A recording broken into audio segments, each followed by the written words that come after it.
Hey racers, and welcome back for another live stream. Today we're going to be talking about heart rate monitors and specifically using heart rate monitors for riding and racing when you're out on the bike and using heart rate monitors when you're in training. I'm going to talk about the good, the bad, the ugly, whether you should use them or not, the pros and cons, and really just cover everything about heart rate monitors and generally just tracking data. So one of I guess the main reason that people use heart rate monitors is, I guess, to see how hard they're working, and that's really the main reason that people tend to use them. Hey, Matthew, um, information these days and statistics is very readily available compared to what it was before. Before you didn't have all these devices like Apple Watches and Fitbits and things like that, and now we've got more things that we can poke a stick at. We've got GPS timers, we've got Strava timers, we've got sleep monitors, we can monitor our sleep cycle, we can do blood sugar testing, heaps of stuff that's really easily accessible. You don't need a lab, okay? You don't need to go into a university or do a full scientific study to get all these stats. You can get them quite easily and quite cheaply as well. So when it comes to heart rate monitors, it's just, I guess it's another form of data, isn't it? Like I said, you can get so much data these days, and that's really the real problem that I have with them. So I promise we'll get into the pros and cons. Let's start with the pros because I feel like I've got more cons. The pros for heart rate monitors is it's a great tool to be able to track some form of data. So it can tell you how hard you're working or how easy you're working. If you want to use heart rate or zone type training, it's a good way to be able to measure and track that. Gives you some great data afterwards that you can measure over a period of time. You can test like things like your resting heart rate is really great. And also great to see, like to test for overtraining, hey Joe, and recovery as well. So you know that if your resting heart rate's going up by 5-10 beats a minute in the morning for your resting heart rate, then you know that you're probably not recovering properly. Likewise, if your resting heart rate's getting better and better, you know your cardio energy system is, or respiratory system is becoming more efficient and getting better. So that's the pros to it, okay? There are some good things. They are some great data points that you can use for recovery. The challenge I have with it is the challenge I have with a lot of these data instruments these days, like Garmin watches, Apple watches, you know, sleep cycle stuff, like everything I've mentioned so far, plus things I haven't mentioned, is when you have all of this data on its own is pretty useless. Okay, so if I say, hey, you're 80 kilos, so what? It doesn't really mean anything. I say, hey, your resting heart rate is 50 beats per minute, so what? If I say, hey, the heart rate that you got to today in training was, the most you got to was 160. Okay, cool. If I say, hey, your deep sleep was 30% of the night. Okay, great. If I say that you slept last night for 5 hours, all right, cool. These are all numbers, okay? They're all pieces of information. And those pieces of information on their own are useless. They don't really mean anything, okay? The only time that statistics actually help us to be able to improve is using them as a gauge and as a marker. So the numbers on their own are shit, right? But if I take weight, for example, if I want to get from 80 kilos to 70 kilos, that's great because I can use that as a marker. I know if what I'm doing is helping me to get closer to 70 kilos or if I'm getting further away from 70 kilos. Okay, it's a great tool to track speed. You can go to the track and you can do lap times, okay, depending on your type of riding.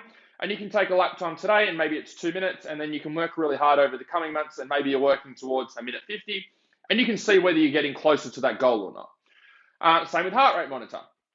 Okay, if there's a certain resting heart rate that you're chasing or that you want to measure, maybe that's a great stat for you. Okay, that's what you want. You go from 50 beats per minute resting heart rate to 40 beats per minute resting heart rate, or whatever it is for you.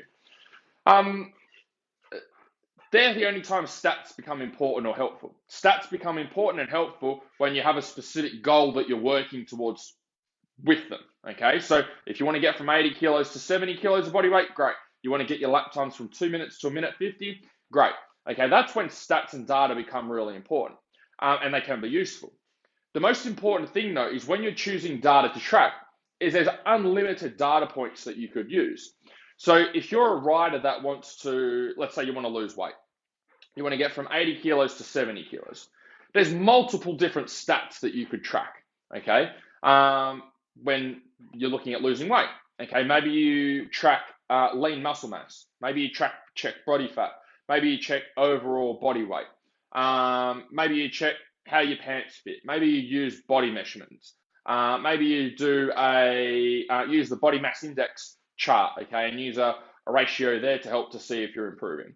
There's all of these different metrics that you can use to help to see if something's improving or not. Now, the main thing is when you're choosing a metric, you have to make sure you use the minimal amount of metrics possible that have the best gauge of progress, okay?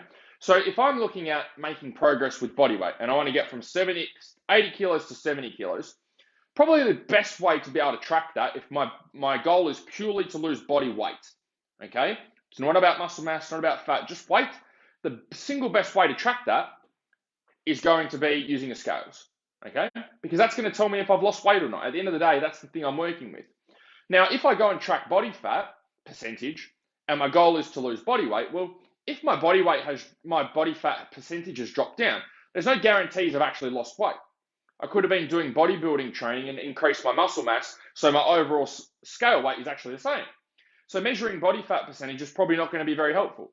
Likewise, if I go and measure lean muscle mass, and that's my primary indicator, that's not going to be too helpful either, because I could have put on a whole heap of muscle mass and potentially put on weight, okay? But I'm not going to know if I don't use the right metrics. And so the problem that we have in today's world, today's age, is that we have too many metrics and too much data available. So back in the day, like if we go back, say 20 years, information was scarce, okay? The internet was just starting to come out. There wasn't too much information available and things. You had to go and pay for a lot of information or go and work with someone to get information. It wasn't as easily available as it is today. And so before, information was very valuable. Now, information isn't as valuable, because if you want a meal plan, go on the internet, get one for free. You want a training plan, go on the internet, get one for free.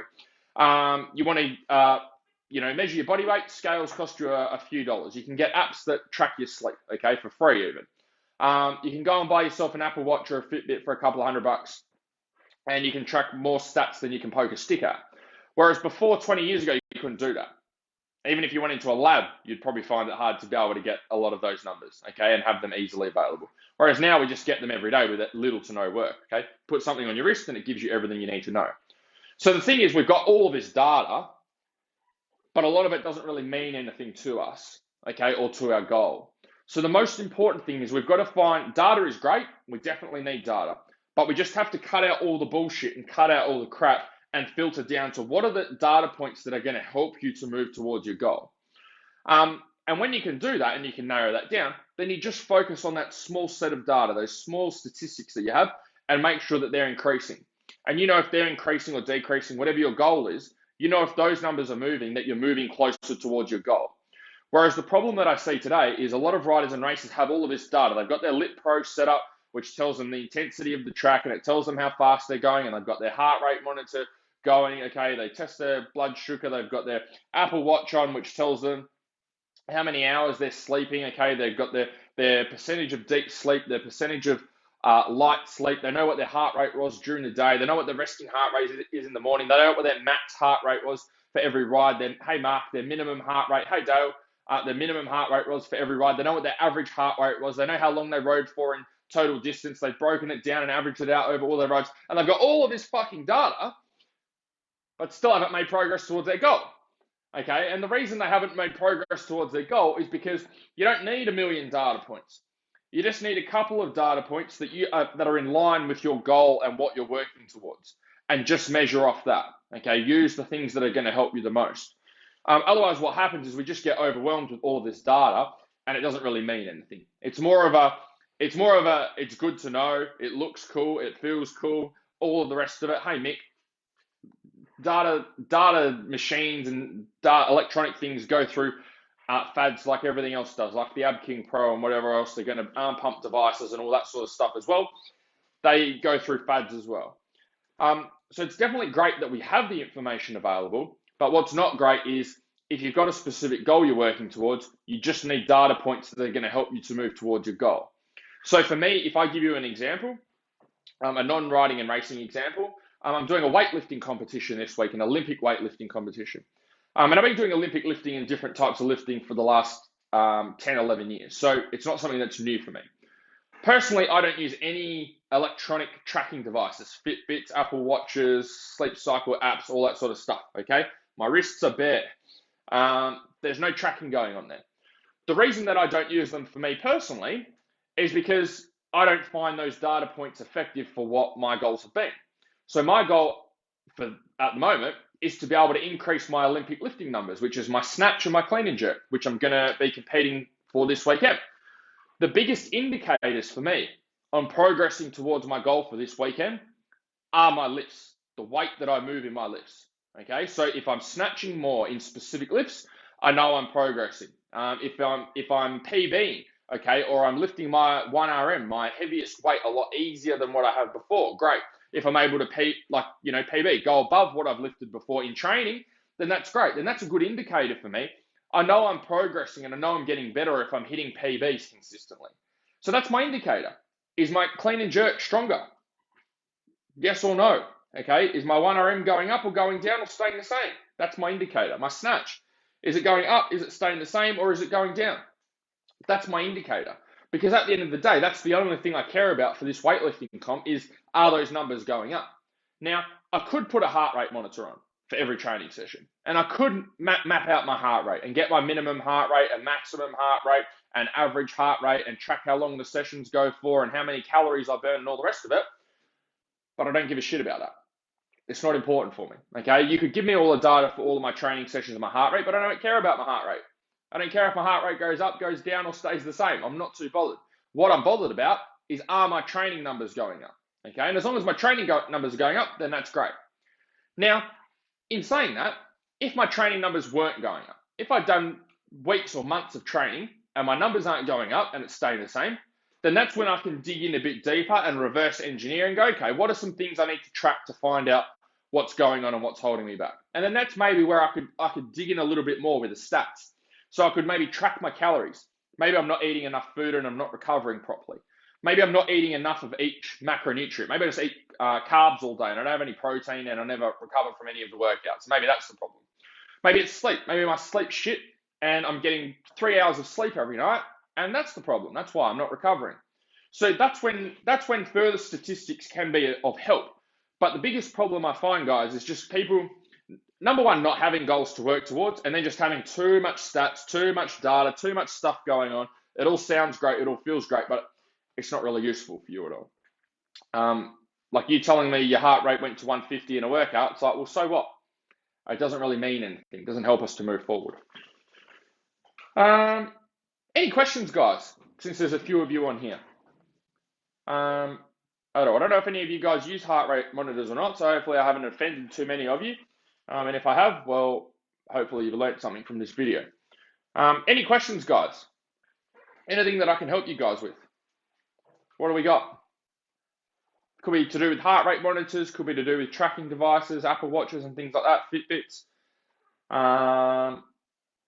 Or it could be something that's even not related to what we've gone through today, if there's anything there I can help you guys with. Post up in the comments or check here. Sometimes the comments don't come through. Any questions at all? Or if you enjoyed the video, please give it a like. Helps other people on Facebook to be able to see the video. Any questions at all? What do we got? Any questions? Joe, have you got any questions? Mark, have you got any questions? Mick, any questions? Dale, any questions? Anything at all that I can help you guys with as we go into another, end of this training week and start of next training week? Or is that all we got for today? All right, maybe that's it. Cool. Well, hopefully you enjoyed this video on heart rate monitors. Any questions you've got, post them up below, guys. I come back and check the comments. So if you have any specific questions that you have, they do help me to put together videos and content for you guys in the coming weeks. So if you've got any questions, post them up below in the comments. Otherwise, I'll chat to you guys soon. Have a great weekend. Behave yourselves. See you guys.